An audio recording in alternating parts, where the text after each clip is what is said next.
الحمدللہ رب العالمین والصلاة والسلام علی سید الانبیاء والمرسلین اما بعد فاعوذ باللہ من الشیطان الرجیم بسم اللہ الرحمن الرحیم۔ الحمدللہ، اللہ تبارک و تعالیٰ کا کروڑا کروڑ احسان ہے کہ اس نے ہمیں علم دین حاصل کرنے کا یہ موقع عطا فرمایا۔ محترم احبہ، وقت کے گزرنے کے ساتھ ساتھ جس طرح نت نئے مسائل درپیش ہو گئے ہیں اور ان مسائل کا حل معلوم کرنا، ان مسائل کے حوالے سے جانکاری رکھنا، یہ ایک ضروری عمل ہے۔ تو انہی جدید مسائل میں سے، انہی نوازلات میں سے حقوق کی بے، حقوق کی خرید و فروخت کے مسائل بھی ہیں۔ جیسے مثال کے طور پہ آج کے دور میں مختلف جگہوں پہ، مختلف ممالک میں ٹریڈ مارک سیل آؤٹ ہوتا ہے، اس کی سیلنگ ہوتی ہے۔ اسی طرح جو کمپنی نیم ہوتا ہے، الاسم التجاری جسے ہم کہتے ہیں عربی کے اندر، اس کی خرید و فروخت ہوتی ہے۔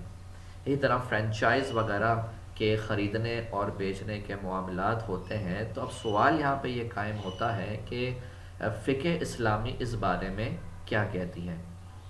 اسی سوال کے جواب میں ہم نے یہ ایک لیکچر مرتب کیا ہے جو انشاءاللہ آپ کے لیے کافی مفید رہے گا۔ محترم احبہ، اگر ابتداءً ہم حق کی یا حقوق کی تعریف کریں تو حقوق دراصل جمع حق کی، اور حق کا جو لغوی معنی ہے وہ ایسا امر ہے جو ثابت ہو اور موجود ہو۔ اور اسی طرح اصطلاح شرع میں، اصطلاح فقہا میں مختلف انداز میں فقہا نے مختلف تعریفات بیان فرمائی، اور وہ تعریف جو الموسوعۃ الفقہیہ الکویتیہ کے اندر موجود ہے وہ یہ ہے کہ ایسی چیز میں حق کا استعمال ہوتا ہے جو چیز انسان کے لیے اس کے مصالح کی وجہ سے شریعت کے مقتضا کے مطابق ثابت ہو۔ آسان لفظوں میں یوں کہہ لیجئے کہ جو چیز انسان کی بھلائی کے لیے شریعت مطہرہ کے تقاضوں کے مطابق ہو، وہ چیز جو ہے انسان کا حق کہلاتی ہے، جبکہ وہ ثابت بھی ہو۔ صحیح، یعنی ثابت ہو، شریعت کے مطابق ہو اور انسان کے بھلائی کے لیے ہو، اس کے مصالح کے لیے ہو، تو یہ حق کہلاتی ہے۔ اب اس حق کی جو ہے وہ مختلف اعتبار سے اس کی تقسیم کاری کی گئی ہے۔ کہیں تو ہمیں حق اللہ اور حق العبد اور حق مشترک کی بحث ملتی ہے، کہیں ہمیں حق مالی، حق غیر مالی کی جو ہے وہ تفصیل ملتی ہے، لیکن ہمارا یہاں پہ کلام فقط ان حقوق کی خرید و فروخت تک محدود رہے گا کہ جو انسان کے لیے شریعت کی طرف سے یا عرف کی بنا پر ثابت ہوتے ہیں۔ اب اگر ان کی ہم تفصیل کی طرف جاتے ہیں اور یہ بات ہمارے پیش نظر رہتی ہے کہ حقوق کے بدلے میں کوئی چیز لینا یا حقوق کا عوض لینا شرعاً جائز ہے یا ناجائز۔ مثال کے طور پر شریعت نے مجھے حق شفاعت دیا ہے، تو کیا میں اس کا عوض لے سکتا ہوں؟ کیا میں اس کو فروخت کر سکتا ہوں؟ اسی طرح شریعت نے مجھے حق قصاص دیا ہے، حق الارث، جسے حق وراثت بھی کہتے ہیں، یہ دیا ہے، کیا میں اس کا بدلہ لے سکتا ہوں؟ اسی طرح شریعت نے مجھے حق القسم دیا ہے، حق الطلاق دیا ہے، کیا میں اس سے دستبرداری اور یا اس کا میں عوض لے سکتا ہوں؟ تو اس کے بارے میں ہم آج کے لیکچر میں تفصیلی گفتگو کریں گے۔ تو سب سے پہلے ہم یہ جان لیتے ہیں کہ وہ امور یا وہ معاملات یا وہ حقوق کہ جن کا عوض لینے پر شریعت مطہرہ نے کلام کیا ہے وہ کتنی اقسام کے ہیں۔ تو دیکھیں، شریعت مطہرہ نے حقوق کو ابتدائی طور پر دو معاملات میں یا دو کیٹیگریز میں ڈیوائیڈ کیا ہے۔ ایک جو ہے وہ حقوق شرعیہ ہے اور ایک جو ہے وہ حقوق عرفیہ ہے۔ حقوق شرعیہ کیا ہے؟ حقوق شرعیہ سے مراد وہ حقوق ہیں جن کا ثبوت شارع کی طرف سے ہوا ہے، قیاس کا اس میں کوئی دخل نہیں ہے، یعنی ان کا ثبوت اصحاب حقوق کے لیے شارع کی طرف سے نص جلی یا نص خفی کی بنا پر ہوا ہے۔ اگر نص نہ ہوتی تو وہ حق ثابت نہ ہوتا۔ اب اس کی مثال اگر ہم دیکھتے ہیں تو مثال کے طور پر جیسے حق شفا ہے، حق ولا ہے، حق وراثت ہے، حق نصب ہے، حق قصاص ہے، بیوی سے متوطئ ہونے کا حق ہے، طلاق کا حق ہے، حضانت کا حق ہے، ولایت کا حق ہے، شوہر کی باری میں بیوی کا حق یعنی حق قسم جسے کہا جاتا ہے. تو اس طرح مختلف اقسام ہیں اس کی. اب یہ جو حقوق شرعیہ ہیں ان کی دو قسمیں ہیں، ایک ہے حقوق ضروریہ اور ایک ہے حقوق اصلیہ. حقوق ضروریہ یہ وہ حقوق ہیں جو اصالتاً ثابت نہیں ہوتے بلکہ اصحاب حقوق سے ضرر دور کرنے کے لیے ان کی مشروعیت ہوئی ہے. یعنی ان کی مشروعیت کا بنیادی مقصد یہ ہے کہ جو صاحب حق ہے، جس کو حق وہ حاصل ہے، اس سے دفع ضرر کرے، اس سے ضرر کو دور کیا جائے. تو اس کے بارے میں جو اس کی اقسام بنتی ہے، جیسے مثال کے طور پر حق الشفا ہے. تو آپ جانتے ہیں حق الشفا یہ دراصل دیکھا جائے تو یہ وہ حق ہوتا ہے کہ جو پڑوسی کو حاصل ہوتا ہے، کہ جب کوئی جائیداد یا کوئی پلاٹ یا اس طرح کی کوئی چیز بیچی جا رہی ہوتی ہے تو برابر والے کو یہ حق حاصل ہوتا ہے کہ وہ حق الشفا کی بنا پر اس شے کو یعنی اس جائیداد کو پہلے خریدے. کیوں ہے ایسا؟ اس کی وجہ یہ ہے کہ اگر بالفرض کوئی ایسا شخص اس کے پڑوس میں آ جائے گا کہ جو درست نہیں ہے، اس کا کردار درست نہیں ہے، تو اس سے اس کو ضرر پہنچے گا. تو شریعت مطہرہ نے اس پڑوسی کو سے ضرر دور کرنے کے لیے اس کو حق شفا دیا. تو یہ حق شفا بنیادی طور پر دفع ضرر کے لیے ہے. اسی طرح حق الحضانہ. حق الحضانہ آپ جانتے ہیں حضانہ یہ پرورش کا حق ہے، اور ابتداً یہ حق جو ہے وہ ماں کو حاصل ہوتا ہے، کیونکہ جس قدر کمال شفقت ماں کی بچے کے لیے ہوتی ہے اور کسی کو نہیں ہوتی. تو بچے سے ضرر دور کرنے کے لیے یہ ابتداً حق ماں کو حاصل ہے. ماں نہ ہو تو نانی کو حاصل ہے، نانی نہ ہو تو دادی کو حاصل ہے. تو کہنے کا مقصد یہ ہے کہ یہ وہ حق ہے جو دفع ضرر کے لیے مشروع ہوا. اسی طرح حق الولا بھی ہے، یعنی ولایت کا حق بھی ہے. تو یہ بھی جو ولی ہوتا ہے، جیسے مثال کے طور پر کوئی چھوٹا بچہ ہے اور وہ اپنے معاملات کی جو ہے اس کو کرنے میں، اس کو سر انجام دینے میں جو ہے اس بات کا قوی امکان رکھتا ہے، اندیشہ رکھتا ہے کہ وہ کوئی غلط کام کر دے. یعنی غلط کام سے مراد یہ ہے کہ ایسا معاملہ کر دے کہ جو اس کے لیے نقصان دہ ہو. تو شریعت مطہرہ نے اس کو ضرر سے بچانے کے لیے اس کے باپ کو یہ حق دیا کہ وہ اس کی طرف سے خرید و فروخت کرے، اور اس میں بھی قیودات اور ریسٹرکشنز لگائی ہیں. وہ بہرحال چونکہ ہمارا موضوع نہیں ہے تو اس پہ ہم اس طرف نہیں جاتے. تو بہرحال یہ حقوق جو میں نے آپ کو چند مثالیں پیش کیں، یہ وہ حقوق ہیں جو انسان سے، صاحب حق سے دفع ضرر کے لیے مشروع ہوئے ہیں. اچھا، اس کے بعد وہ حقوق جو اصالتاً ثابت ہوتے ہیں تو انہیں ہم حقوق اصلیہ کہتے ہیں. یعنی وہ حقوق جو اصحاب حقوق سے دفع ضرر کے لیے نہیں ہے بلکہ وہ ان سے مشروع اصالتاً ہوئے ہیں. اب اس کی کیا صورت ہوتی ہے؟ مثال کے طور پر حق القصاص ہے کہ آپ جانتے ہیں کہ جب کسی شخص کا قتل ہو جائے یا ویسے ہی جو قصاص کی صورتیں ہیں وہ درپیش ہو جائے تو اس کے جو ورثاء ہیں ان کو حق القصاص حاصل ہوتا ہے. مثال کے طور پہ زید کو بکر نے قتل کر دیا تو زید کے جو ورثاء ہیں ان کو حق القصاص حاصل ہے. تو یہ جو حق حاصل ہوا، حق قصاص حاصل ہوا، یہ دفع ضرر کے لیے حاصل نہیں ہوا ہے بلکہ یہ اصالتاً ان کے لیے ثابت ہے. اسی طرح حق الارث ہے، وراثت کا جو حق ہے. یعنی مثال کے طور پر اگر کسی شخص کا انتقال ہو جائے تو اس کے جو ورثاء ہیں یہ حق الارث رکھتے ہیں، حق وراثت رکھتے ہیں. یعنی اس بات کا حق رکھتے ہیں کہ جو مورث ہے یعنی جس کا انتقال ہوا، جو میت ہے، اس کی جو بھی اس کی بلانگنگس ہیں، اس کی جو بھی جائیداد ہے وہ ان کو ملے. تو یہ حق الارث کہلاتا ہے. تو جب آپ نے یہ دونوں باتیں جان لیں کہ حق الضروریہ کیا ہے اور حقوق جو ہے وہ اصلیہ کیا ہے، یعنی حقوق ضروریہ وہ حقوق جو دفع ضرر کے لیے مشروع ہوئے اور حقوق اصلیہ وہ حقوق کے جو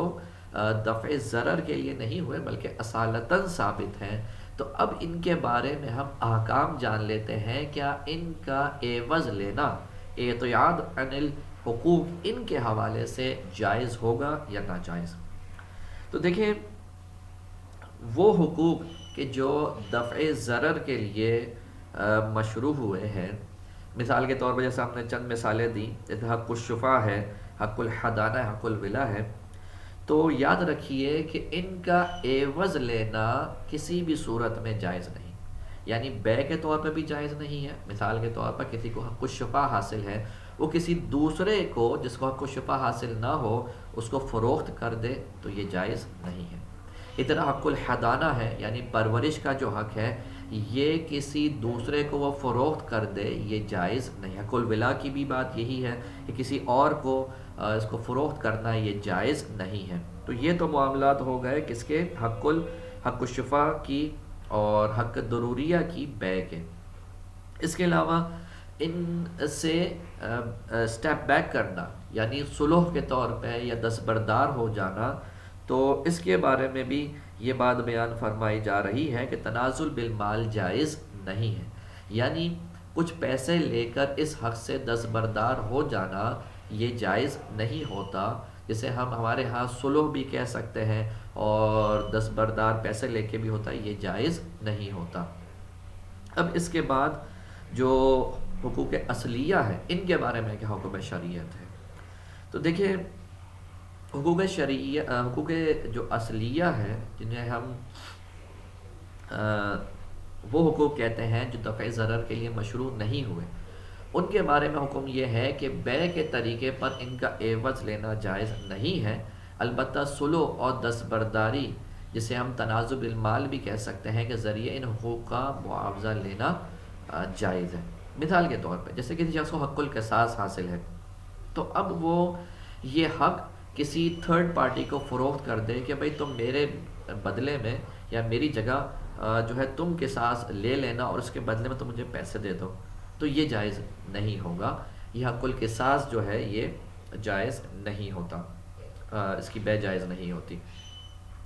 اسی طرح حق الوراثت ہے، یعنی کسی دوسرے بندے کی تھرڈ پارٹی سے، کسی فریق ثالث سے پیسے لے کر جو ہے اپنا حق اس کو فروخت کر دینا یہ بھی جائز نہیں ہوتا۔ اسی طرح جو تمتع ہے، یعنی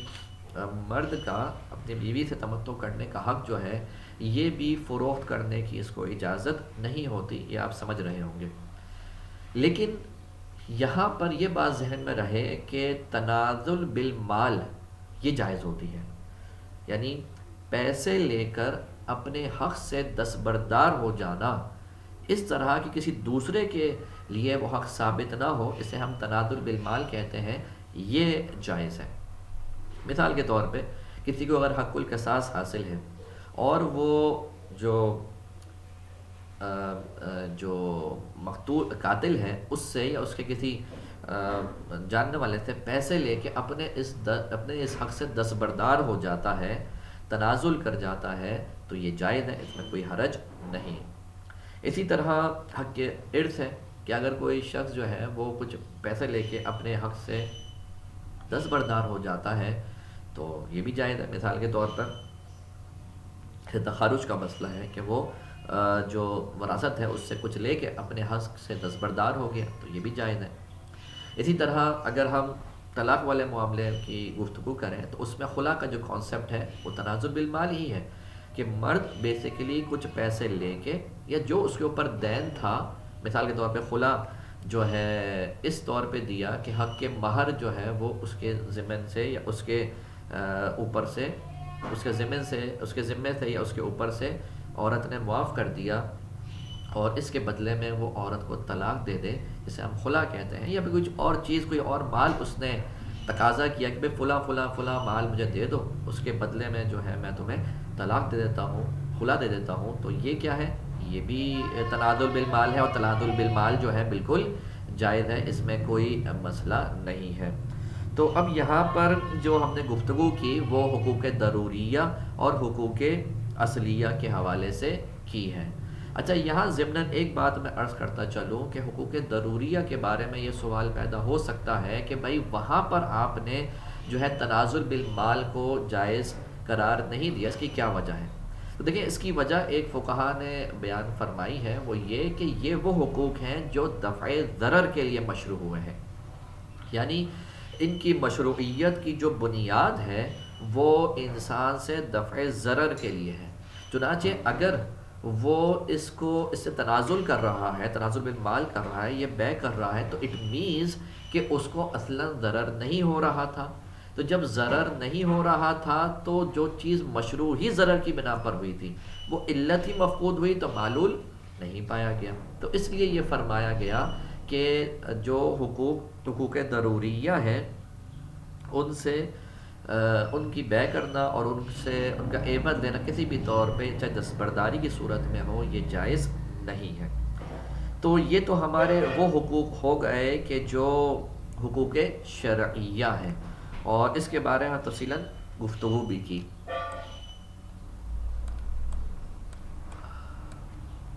اب آتے ہیں ہم اپنے حقوق کی دوسری قسم کی طرف، وہ ہیں حقوق عرفیہ۔ وہ حقوق کہ جو عرف و عادت کی بنا پر ثابت ہوتے ہیں، وہ حقوق عرفیہ کہلاتے ہیں۔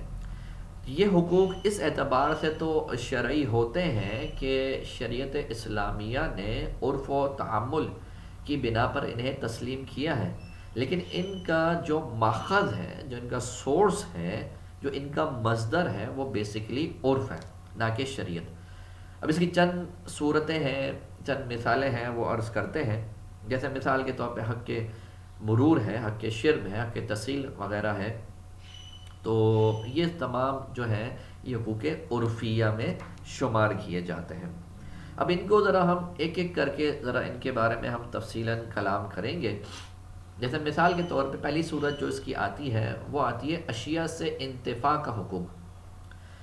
اس کے بارے میں فرماتے ہیں کہ اس سے مراد مادی اشیاء کے منافع سے استفادہ کا حق ہے، یعنی مادی اشیاء جو ہیں ان کے جو منافع ہیں ان سے فائدہ اٹھانے کا حق ہے۔ اگر یہ متعین مدت کے لیے ہو تو بطور اجارہ اس کا عوض لینا جائز ہے، لیکن اگر یہ منفعت دوسرے کی طرف مالک ہمیشگی کے طور پر کر دے تو یہ منفعت کی بے ہے، جس کو فقہائے کرام نے حقوق مجردہ کی بے کے نام سے ذکر کیا ہے۔ تو اس کی جو صورت بنتی ہے پہلی، وہ کیا بنتی ہے؟ یعنی اشیاء کے جو منافع ہیں، یعنی مادی اشیاء جو کہ منافع ہیں، ان سے استفادہ کرنے کا حق۔ تو اگر یہ استفادہ اس طور پہ کیا جا رہا ہے کہ جو مدت معلوم ہے اس کے طور پہ کیا جا رہا ہے، تو آپ جانتے ہیں کہ جب منافع مدت معین کے طور پر لی جائے تو یہ بطور اجارہ کے جائز ہوں گی اور اس میں کوئی مسئلہ نہیں ہے۔ دوسرا، اگر تعبیداً ہو یعنی ہمیشگی کے لیے منفعت دے دی جائے اور اس کے عوض میں چیز لے لی جائے تو یہ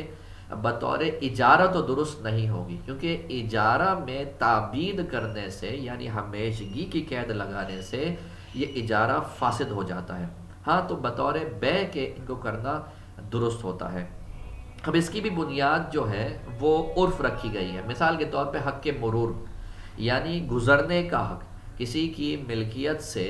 کسی کی ملک موجود جگہ سے گزرنے کا حق۔ تو اس کے بارے میں ہمارے فقہا کی جو رائے، جو مفتوی قول ہے، اس کے مطابق یہ ہے کہ حق مرور کی جو بے ہے یہ جائز ہے، یعنی گزرنے کا جو ایک رائٹ ہوتا ہے، right of passing through a way یا آن دا وے، یہ جو ہے وہ اس کی سیلنگ کرنا، اس کو پرچیز کرنا، یہ جائز ہوتا ہے۔ اس کے علاوہ حق شرب یعنی رائٹ آف ایریگیشن جو ہوتا ہے، یعنی کسی کی کوئی مطلب جائیداد ہے ایسی کہ جس پہ کھیت وغیرہ ہے اور اس کو وہ پانی دینے کا حق رکھتا ہے، تو اس کو جو فقہا ہیں ہمارے، انہوں نے قدیم فقہا نے اس کو ناجائز قرار دیا ہے کہ اس کی بے جائز نہیں، حق شرب کی بے جائز نہیں ہے۔ اسی طرح حق مسیل کی بے کو بھی علماء نے ناجائز قرار دیا ہے، لیکن آج کے دور میں بعض علماء عرف و تعامل کی بنا پر حق شرب کی جو بے ہے اس کو جائز قرار دیتے ہیں۔ اسی طرح ہمارے حقوق عرفیہ میں ایک حق الخلوع ہوتا ہے، اسے ہم پگڑی کی بے کہتے ہیں۔ یہ بیسیکلی کیا ہوتا ہے؟ آپ پگڑی کو جانتے ہیں، پگڑی سے مراد یہ پگڑی امامہ نہیں ہے، پگڑی سے مراد دراصل کسی شخص کو اپنی ملکیت میں موجود شے کرائے پہ دینا، اس طور پہ کہ وہ کرایہ یا وہ جو اجارہ ہے وہ ہمیشگی کے طور پر ہو، یعنی ہمیشگی مدت غیر معلوم ہمیشگی کے طور پر وہ کرایہ دے دینا، کرائے پہ چیز دے دینا اور اس کا کچھ نہ کچھ جو کرایہ ہے وصول کرتے رہنا،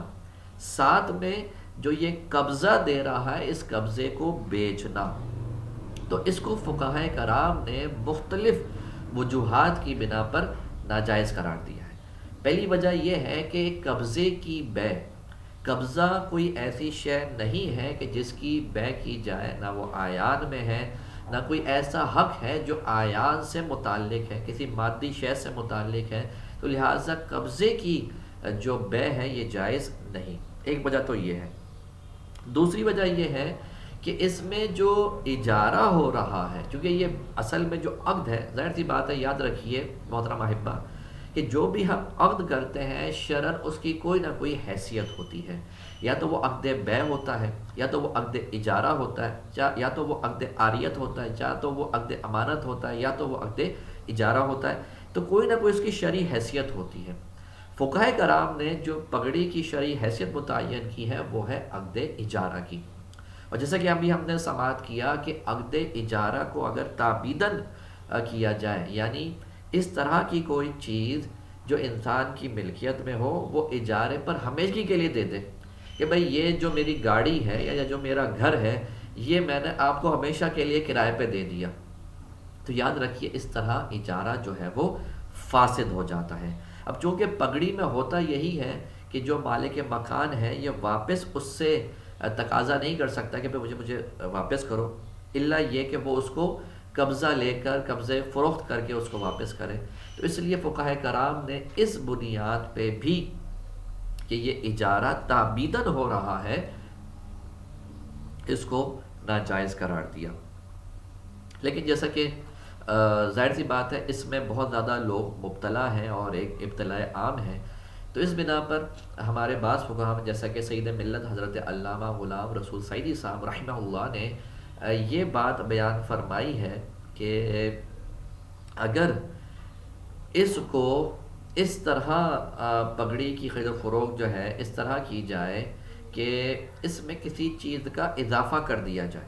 مثال کے طور پر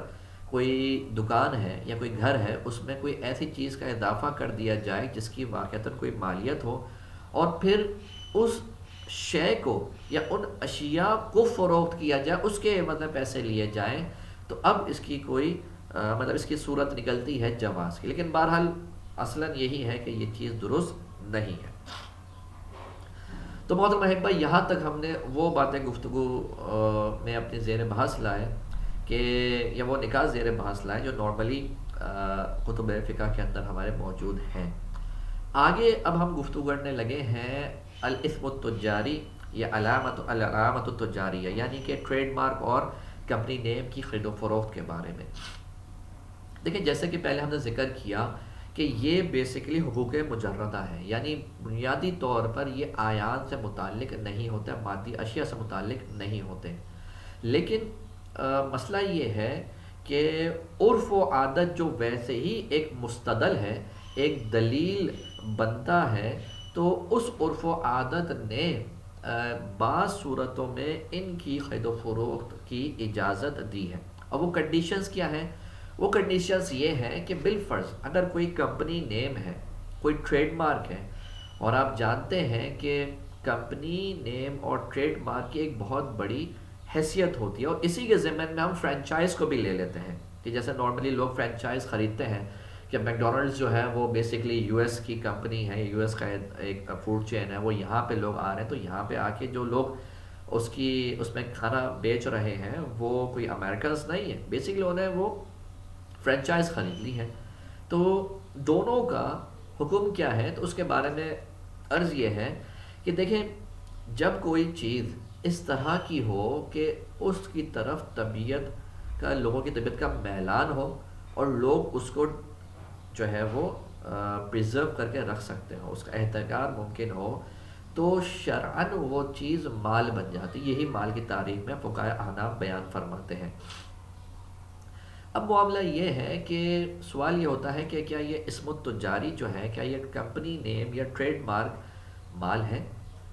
تو فقہا فرماتے ہیں، جدید فقہا، معاصر فقہا وہ یہ فرماتے ہیں کہ آج کے دور میں چونکہ لوگوں کی طبیعت مائل ہوتی ہے، ظاہر سی بات ہے، آپ جانتے ہیں جب کسی کمپنی کا نام بن جاتا ہے اور لوگ اس کی پروڈکٹس خریدنے کے لیے جاتے ہیں مارکیٹ میں، تو ویسے ہی اس کا ایک نام بن جاتا ہے. تو جو دیگر لوگ ہوتے ہیں وہ یہ چاہتے ہیں کہ یار ہم بھی یہ پروڈکٹ لے لیں، ہم بھی اس پروڈکٹ اس نام سے اپنی چیز جو ہے وہ لانچ کر دیں. تو ظاہر سی بات ہے، آپ جانتے ہیں کہ یہ چیز پھر ایک انارکی کریٹ کرے گی اور جس کی اصل جو کمپنی ہے اس کو نقصان پہنچے گا. تو بہرحال خلاصہ کلام یہ ہے کہ یہاں پر علماء نے یہ بات بیان فرمائی کہ اگر کوئی کمپنی نیم ہے اور یا کمپنی ٹریڈ مارک لوگو ہے یا کوئی فرینچائز ہے، اس طرح کہ وہ حکومتی ادارے سے، ہمارے ملک پاکستان میں SECP ہے، رجسٹرڈ کرتا کمپنیز کو، تو اس طرح کی کمپنی سے وہ رجسٹرڈ ہے، تو ایسی صورت میں اس کی خرید و فروخت اس ٹریڈ مارک کی، اس کمپنی نیم کی جائز ہے، بشرط یہ کہ جو چیز بنائی جا رہی ہے، جو پروڈکٹ ہو، اس میں غرر نہ ہو، اس میں دھوکہ نہ ہو، اور وہی چیز بیچی جائے جو پہلے چیز بیچی جا رہی تھی. تو ان کنڈیشنز اور ان قیودات کی روشنی میں ہمارے فقہائے احناف کمپنی نیم اور ٹریڈ مارک کو جائز قرار دیتے ہیں. اسی طرح فرینچائز کا بھی معاملہ ہے کہ فرینچائز اگر کسی مدت معلوم کے لیے ہے تو یہ بطور اجارہ یہ جائز ہوگی، اور اگر یہ ہمیشہ کے لیے سیل آؤٹ کر دی گئی ہے تو ایسی صورت میں اس کی بے ہوگی اور یہ بطور بے کے جائز ہوگی. تو ہم نے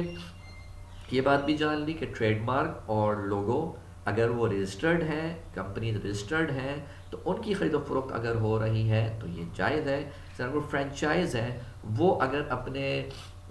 جو کمپنی نیم ہے یا لوگو ہے وہ سیل آؤٹ کرتا ہے کسی پارٹی کو، تو اگر تو وہ مدت معلوم کے طور پر ہے، یعنی مدت معینہ کے لیے ہے، تو بطور اجارہ وہ جائز ہوگی، اور اگر بالفرض وہ ہمیشہ کے لیے ہے تو وہ بطور بے کے جائز ہوگی. اسی طرح اس کے ضمن میں حق التصنیف، حق الایجاد یہ بھی آ جاتے ہیں، پیٹنٹ سائٹ وغیرہ بھی آ جاتے ہیں. تو حق الایجاد اور حق تصنیف کے بارے میں ہمارے جو فقہا ہیں وہ یہ بات ارشاد فرماتے ہیں کہ مسودے جو ہوتے ہیں ان کی بے کرنا یہ شرعاً جائز ہے، اور یکمشت بھی ان کی بے کی جا سکتی ہے، قیمت لی جا سکتی ہے، اور یہ بھی کیا جا سکتا ہے کہ کوئی قیمت مقرر کر لے کہ جب تک کتاب چھپتی رہے گی وہ اس کی لکھی ہوئی قیمت کا چوتھائی جو ہے وصول کرتا رہے گا، اور ہمارا قانون بھی یہی ہے. تو اس کی بے کرنے میں کوئی حرج نہیں ہے. تو یہ ہم نے آپ کو آج کے اس لیکچر میں چند اصول اور ضوابط بیان کر دی ہیں کہ جن کی روشنی میں آپ مختلف حقوق کے،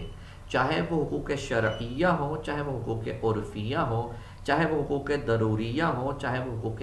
اصلیہ ہوں، ان کے شرعی احکام، ان کی خرید و فروخت، ان سے دستبرداری کے بارے میں بآسانی جان سکتے ہیں. اللہ کریم سے دعا ہے کہ جو آج ہم نے اس میں سنا، سماعت کیا، ان میں جو باتیں ہمیں ہمارے عمل سے متقاضی ہیں ان پر عمل کی توفیق مرحمت فرمائے، اور اس کی ترویج اور اشاعت میں ہمیں ایک فعال کردار ادا کرنے کی توفیق مرحمت فرمائے، اور علم حاصل کرنے، علم سے جڑا رہنے کی ہمیں توفیق مرحمت فرمائے. وآخر دعوانا ان الحمد للہ رب العالمین.